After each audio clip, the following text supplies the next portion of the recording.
Baik teman-teman sekalian, kita akan masuk ke bahasan kita akibat harta haram. Banyak umat Islam teman-teman sudah tidak peduli lagi tentang masalah pendapatan dia halal atau haram di zaman kita sekarang. Mereka sudah tidak membedakan mana transaksi jual beli yang dibolehkan, mana riba.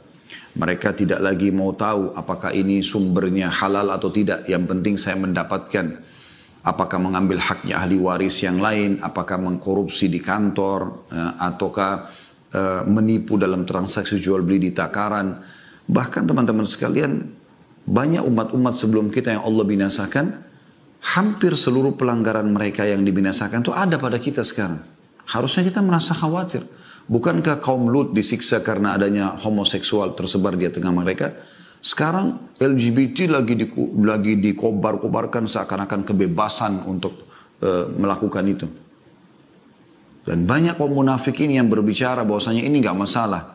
Buktinya negara-negara kafir mereka melakukan tapi mereka tidak dihukum juga. Ya seperti kaum Lut. Subhanallah. Pertanyaan sederhana kepada mereka-mereka ini. Apakah kita menunggu kita dihukum baru kita mau menyadarinya? Sebagaimana terjadi pada umat-umat sebelum kita? Bukankah juga kaum Nabi Saleh, Nabi Shu'aib, ya. Nabi Shu'aib tepatnya, mereka di negeri Madian curang dalam timbangan. Dan itu sudah banyak terjadi di waktu kita sekarang. Gitu kan? Banyak sekali pelanggaran-pelanggaran Nabi-Nabi sebelum kita terjadi pada kita. Maka kitanya harus lebih hati-hati harusnya. Dan Nabi SAW sudah menggambarkan kepada kita sebenarnya. Dan sepertinya waktu itu ada di masa kita sekarang. Karena hampir mayoritas kaum muslimin, semoga Allah selamatkan, tidak menganggap bisa transaksi kecuali dengan riba, pada riba haram misalnya.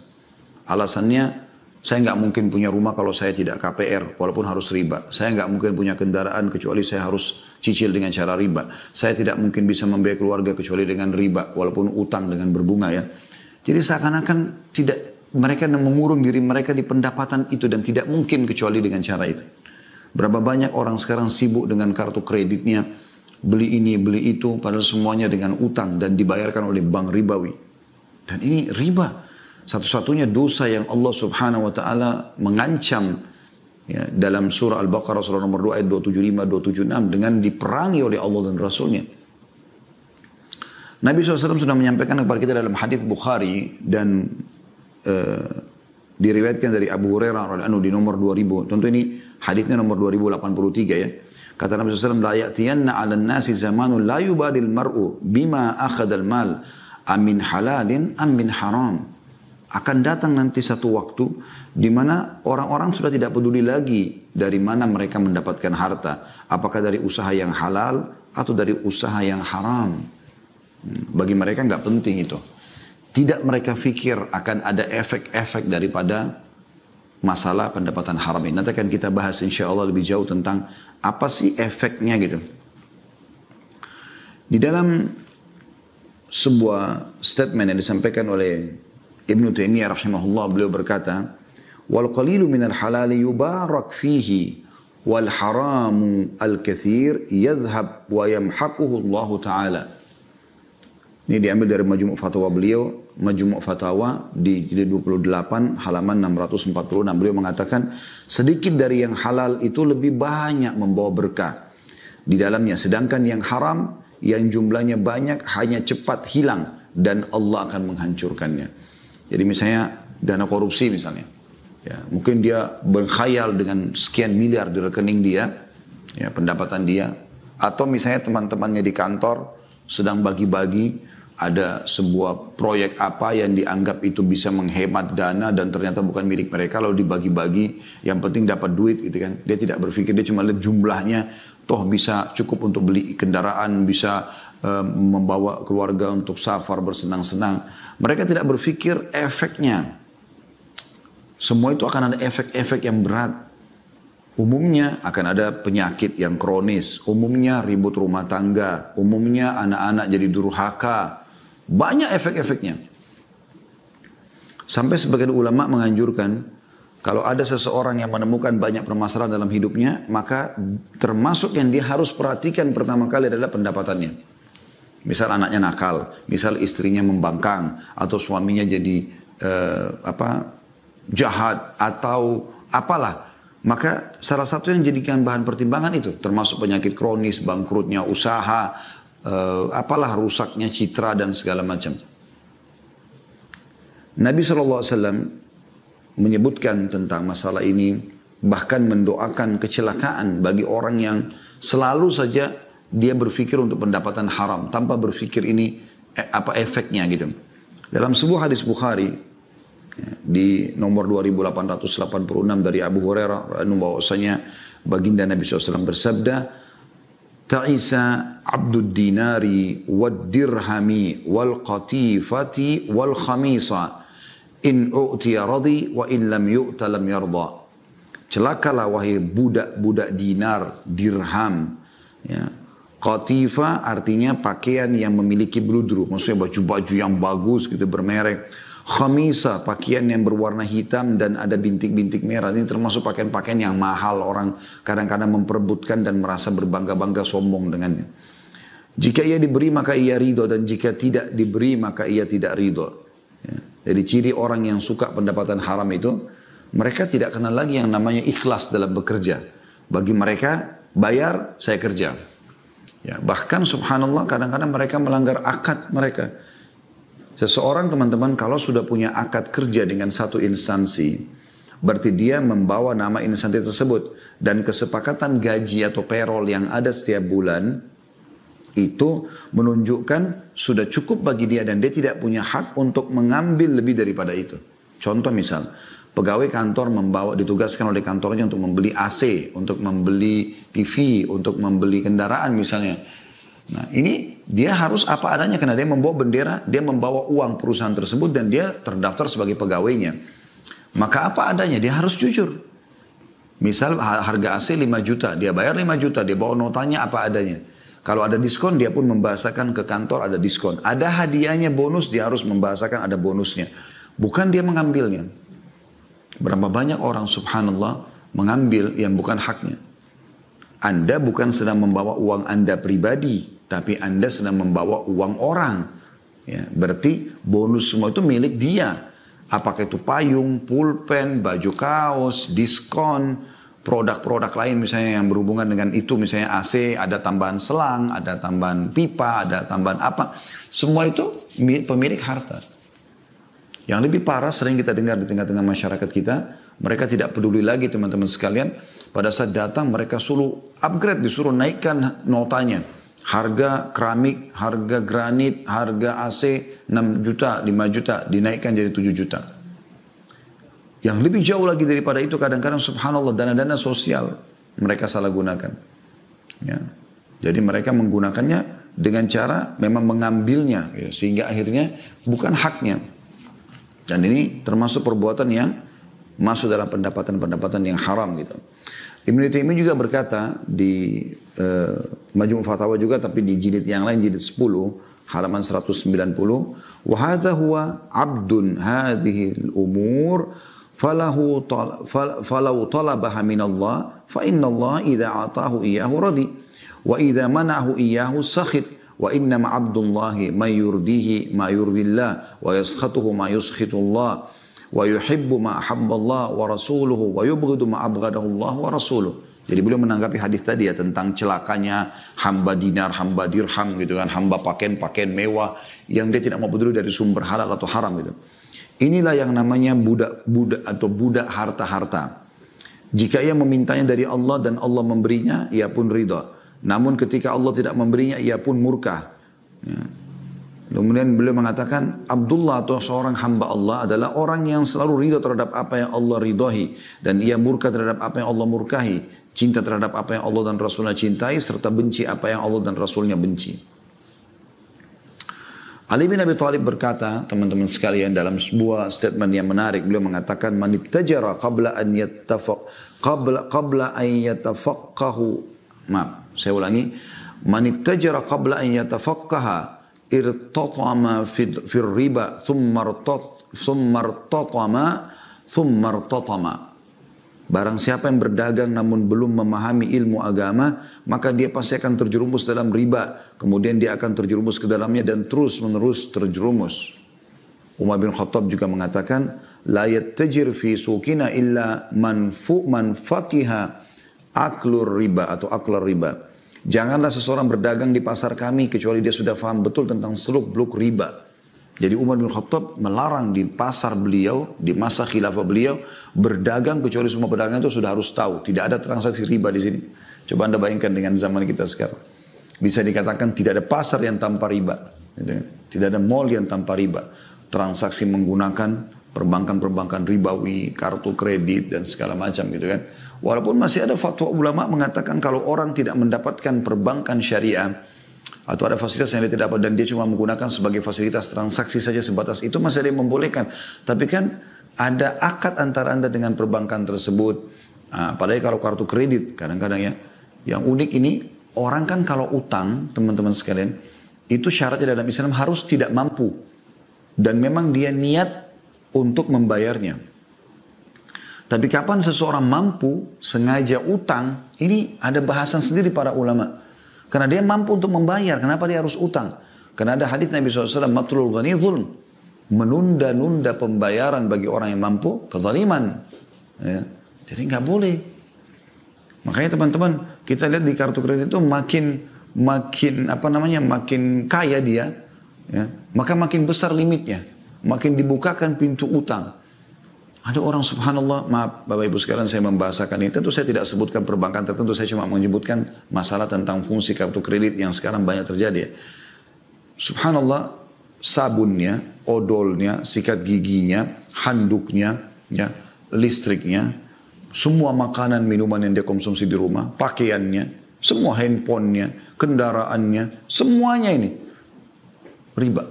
Kenapa? Karena semua dibayar pakai kartu kredit. Kenapa kok bisa riba Ustaz? Kan kartu kredit kita bisa bayar sebelum jatuh tempo. Iya.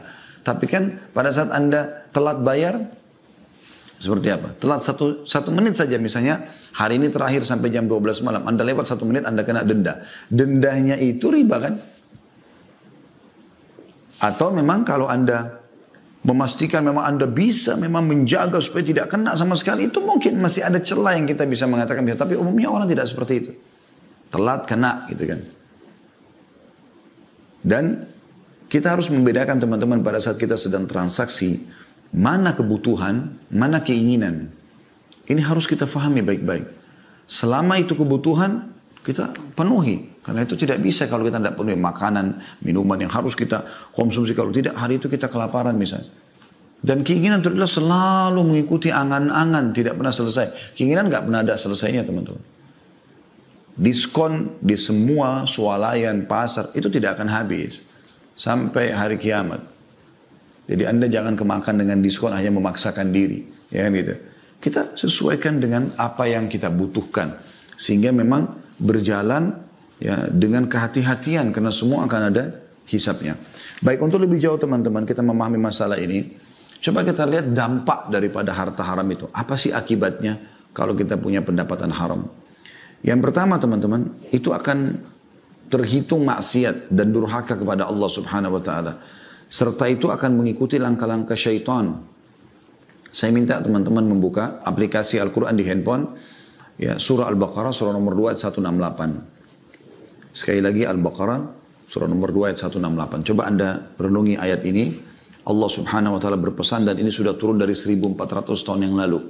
Akan berlaku terus sampai hari kiamat, ya. Artinya sampai menjelang hari kiamat ya. Ayat Al-Quran akan terus berlaku hukumnya.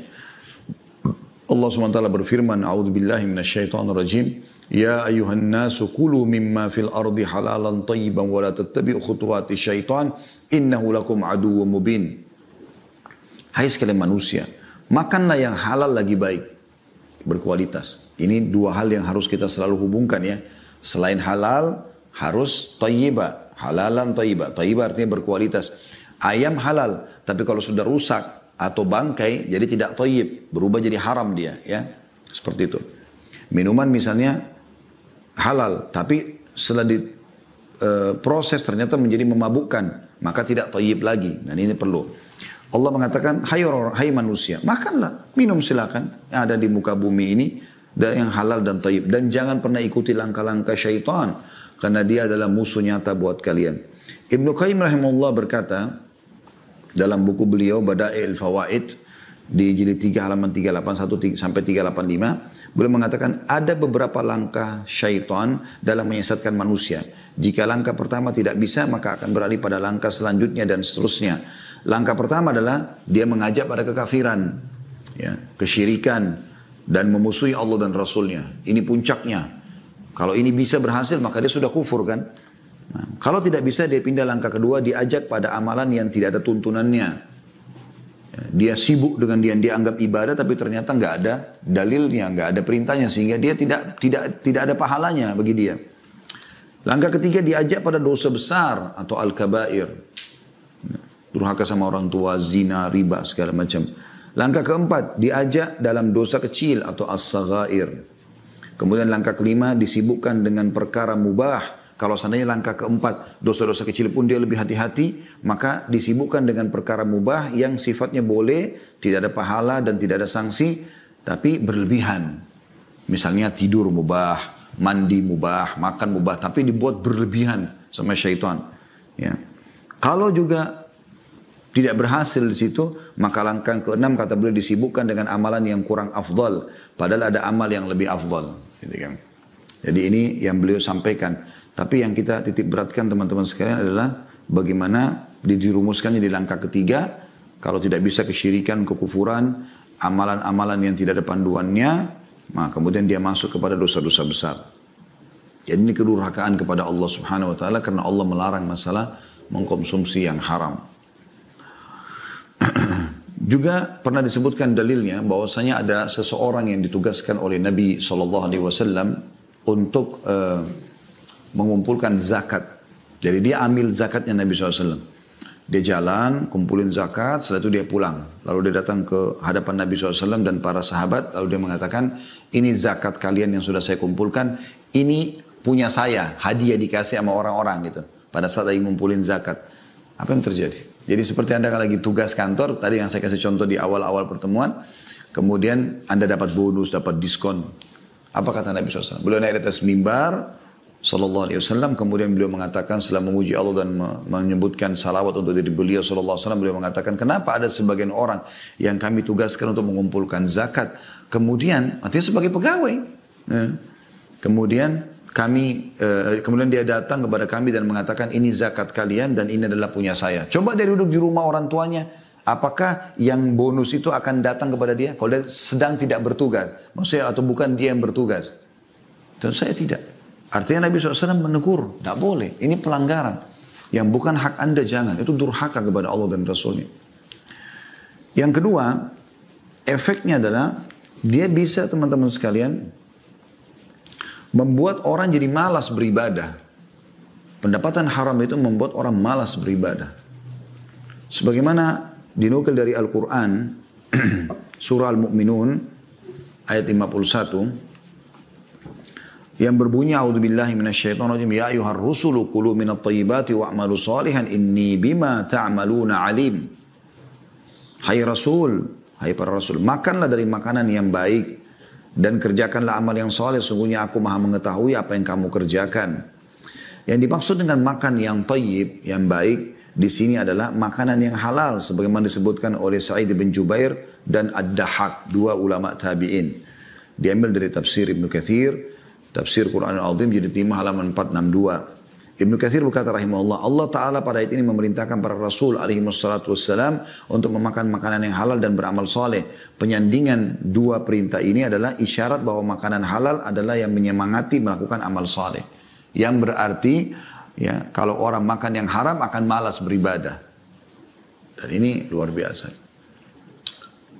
Pernah teman-teman Nabi Muhammad SAW renungi kisah ini ya.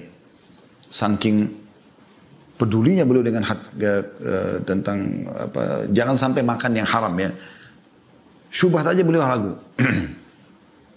Satu waktu pernah beliau gelisah nggak bisa tidur. Kalau seingat saya di rumah Ummul Mukminin Maimunah radhiyallahu anha atau Ummu Salamah salah satunya ya dari Ummul Mukminin, intinya di rumah salah satu Ummul Mukminin, lalu beliau gelisah, lalu istri mulia ini mengatakannya Rasulullah, Anda gelisah tidak seperti biasanya.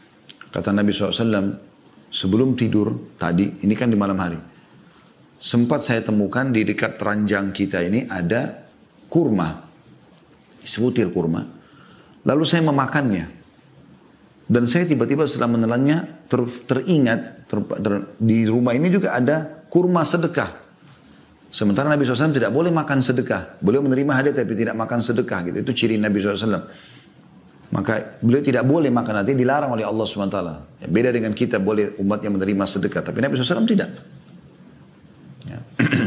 Maka Nabi SAW mengatakan, aku khawatir itu termasuk ya yang harta sedekah, maka menjadi mengganggu aku. Saya mengganggu nanti bagaimana ibadahku kepada Allah Subhanahu Wa Taala.